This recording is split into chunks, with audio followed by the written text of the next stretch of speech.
ways. She's very spunky, has so much drive and energy, and she's just always like, up and I want to go. And she's infectious, and so she's able to bring people like Ian that like out of their own shell.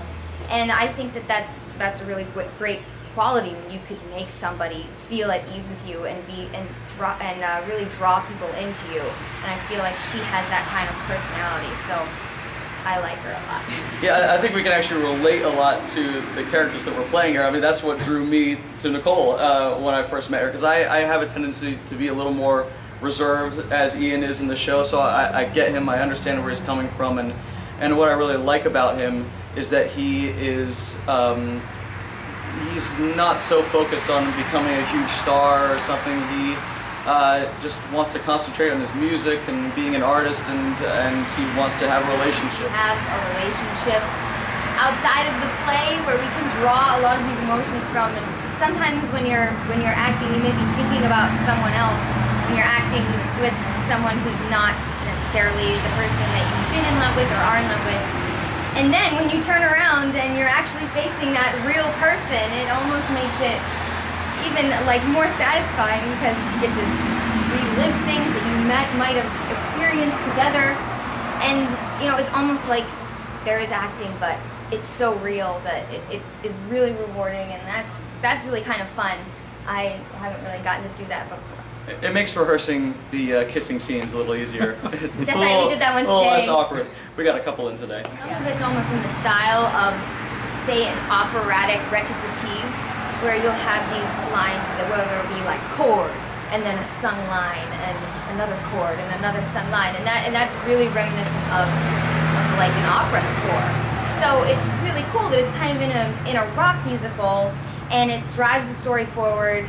The book is great, and the lines in it are so passionate.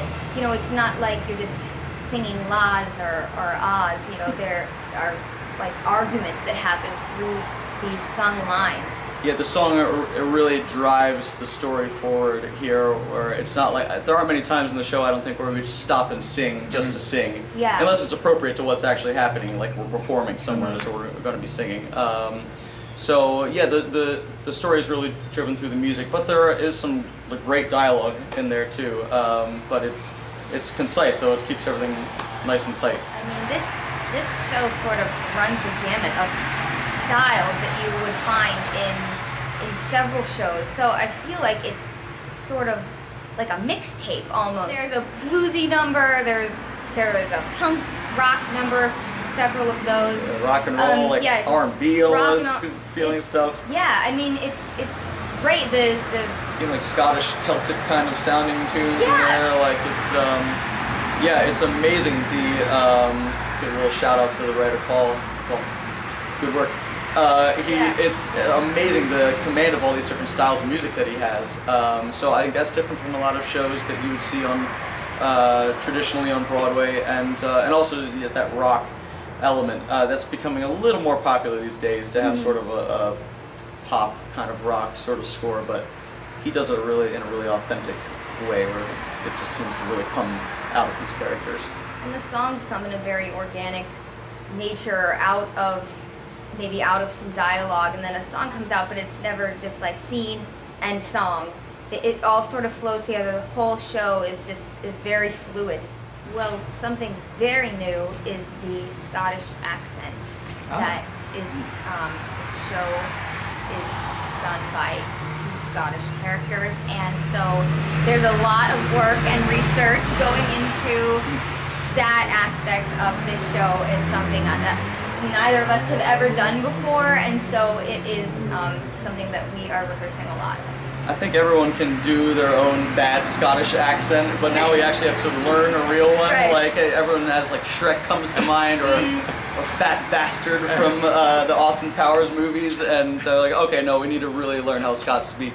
That's one thing. A big thing for me is the character of Ian has a drinking problem, something that I've had to kind of learn about and try to understand through his eyes, what would drive somebody to alcoholism and the process of dealing with that addiction.